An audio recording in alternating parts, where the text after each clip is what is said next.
আমার দেশের tax file হয় আমার নামে, এখানেও আমার নামে ট্যাক্স ফাইল। আমার বাংলাদেশের ট্যাক্স ফাইল কি আমি এখানে উল্লেখ করতে হবে? অনেক ধন্যবাদ আপনার প্রশ্নের জন্য জনাব আব্দুল চৌধুরী। আপনার যদি বাংলাদেশে অথবা আরেকটা দেশে যদি একটা ব্যাংক অ্যাকাউন্ট থেকে থাকে, আইআরএস এর 1040 ফরম্যাটের রিপোর্ট করা লাগে যে আপনার আছে একটা ফর্ম। আপনার যদি $10,000 থেকে থাকে ফরেন ব্যাংকে, এটা আপনার মাস্ট রিপোর্ট করা লাগবে ট্যাক্স ফাইলে। যদি আপনারা এটা রিপোর্ট না করেন, it's a $10,000 penalty on the form. Okay, আমার দেশের ট্যাক্স ফাইল হয় আমার নামে, এখানেও আমার নামে ট্যাক্স ফাইল। আমার বাংলাদেশের ট্যাক্স ফাইল কি আমি এখানে উল্লেখ করতে হবে? অনেক ধন্যবাদ আপনার প্রশ্নের জন্য জনাব আব্দুল চৌধুরী। হ্যাঁ, আপনার কোয়েশ্চেন হলো গিয়া যে ভেরি গুড কোয়েশ্চেন, যে আপনাদের যে বাংলাদেশে কোনো ইনকাম আছে এটা কি ট্যাক্সেবল কিনা না, রাইট? হ্যাঁ। আপনারা যারা বাংলাদেশে থাকেন, কানাডায় থাকেন, রুল হইলে গিয়া ইন মোস্ট কান্ট্রিজ অ্যাকচুয়ালি আপনারা ট্যাক্স দিচ্ছেন ওয়ার্ল্ড ওয়াইড ইনকামের ট্যাক্স। তার মানে আপনার বাংলাদেশে যে ইনকাম, আমেরিকায় যে ইনকাম, অন্যান্য দেশে যে ইনকাম, সব কিছুতে আপনার এই ট্যাক্স দেওয়া লাগে। এখন আরেকটা জিনিস আছে এখানে, এটাকে বলে FBAR report, foreign bank account reporting. আপনার যদি বাংলাদেশে অথবা আরেকটা দেশে যদি একটা ব্যাংক অ্যাকাউন্ট থেকে থাকে, আইআরএস এর 1040 ফরম্যাটের রিপোর্ট করা লাগে যে আপনার আছে একটা ফরেন ব্যাংক। নাম্বার 2, যদি কোনো ব্যাংকে অ্যাটলিস্ট $10,000 ছিল যে কোনো দিনে in a span of 12 years, in a span of 12 months, তার মানে 2024-এ যে কোনো সময় যদি আপনার $10,000 থেকে থাকে, রাইট, ওই অ্যামাউন্ট আপনার রিপোর্ট করা লাগবে ট্যাক্স রিটার্ন।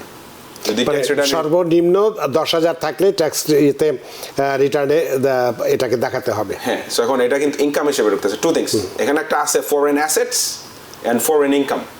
ফরেন অ্যাসেটস হলে গিয়ে ব্যাংক অ্যাকাউন্ট। আপনার যদি $10,000 থেকে থাকে ফরেন ব্যাংকে, এইটা আপনার মাস্ট রিপোর্ট করা লাগবে ট্যাক্স ফাইলে। যদি আপনারা এটা রিপোর্ট না করেন, it's a $10,000 penalty on the form.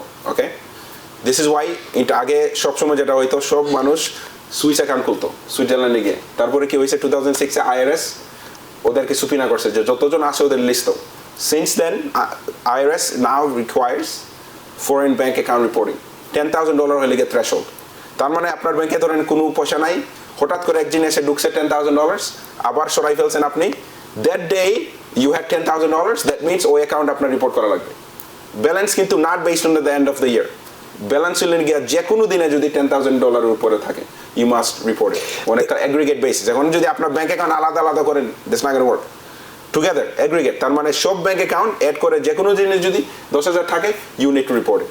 ওকে, তো আপনি সেটা ডলারের কথা বলছেন, যদি এটা টাকায় থাকে আমার বাসে you have to convert করতে হবে, তাহলে সেক্ষেত্রে তার মানে 12.5 লাখ টাকা বা 12.5 লাখ টাকা থাকলেই আমাকে এটা রিপোর্ট করতে হবে, whatever the তো সেটার উপরে কি ট্যাক্স দিতে হবে? সো নেক্সট পয়েন্ট হইলে গিয়া, right, by the way same thing with stocks, right, তার মানে বাংলাদেশে যদি আপনার স্টক থাকে, same concept. Okay, so now number 2, foreign income.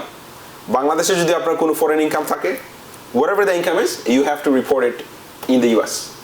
So আপনারা অলরেডি জানেন কারে ইনকাম আছে না আছে, this is the rule and this is how you have to go about it. Also আরেকটা থিং, বাংলাদেশে যে ট্যাক্স দিচ্ছেন ওইটার জন্য কিন্তু আপনি আমেরিকা ওইটার ক্রেডিট পাবেন। সো আপনার যদি বাংলাদেশে 100,000 ইনকাম থেকে থাকে, আমাদের কিন্তু অনেক ক্লায়েন্ট আছে যারা বাংলাদেশে US সিটিজেন আর আমেরিকায় তারা ট্যাক্স ফাইল করে, ওরা থাকেন বাংলাদেশে, but they file a tax return in the US because they're US citizen, right? আপনারা যে কেউ, আপনি যদি বাংলাদেশে আমেরিকায় থাকেন, বাংলাদেশ ইনকাম আছে, you have to file a tax return here, right? ওই ফরেন ইনকাম রিপোর্ট করবেন। বাংলাদেশে যদি কোনো ট্যাক্স দিয়ে থাকেন, ওইটার জন্য আপনি ফেডারেল ট্যাক্স ক্রেডিট পাবেন, স্টেট ট্যাক্স ক্রেডিট পাবেন না, বাট ফেডারেল ট্যাক্স ক্রেডিট পাবেন।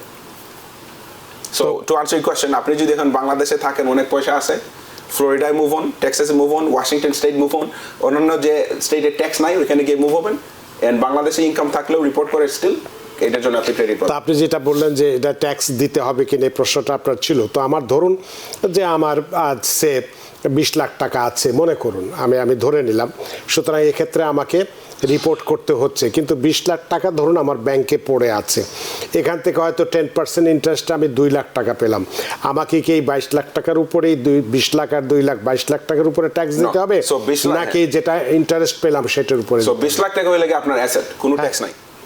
ধরেন এটা আপনার বাড়ি, কোনো ট্যাক্স নাই, বাড়ি অলরেডি আছে, এখন ব্যাংক থেকে আপনি ইন্টারেস্ট ইনকাম পাইছেন, ওই ইন্টারেস্ট ইনকাম আমেরিকায় রিপোর্ট করবেন। বাংলাদেশে বাড়ি আছে, রেন্টাল ইনকাম মাইনাস এক্সপেন্সেস, সেমভাবে আপনি আমেরিকায় যেরকম আছে সেইভাবে রিপোর্ট হয়। But again two answer your question, তো সেই পরিমাণটা, যে ইন্টারেস্টের পরিমাণটা যদি 10 লাখের নিচে থাকে তাহলে কি ট্যাক্স দিতে হবে বা দেখাতে হবে? even if it's $10 income, so two things, right? Asset is one thing, right? অ্যাসেটের উপরে দেখাতে হবে নাকি ইনকামের উপরে আপনি ট্যাক্স দিবেন। ইনকাম যেটা হচ্ছে ওটার উপর, আমেরিকায় যেরকম ইনকামের উপর ট্যাক্স দিচ্ছেন সেম ভাবে। আচ্ছা। নিউ ইয়র্ক থেকে সম্প্রচারিত TVN 24 টেলিভিশন, বিশ্বজুড়ে বাঙালির কণ্ঠস্বর।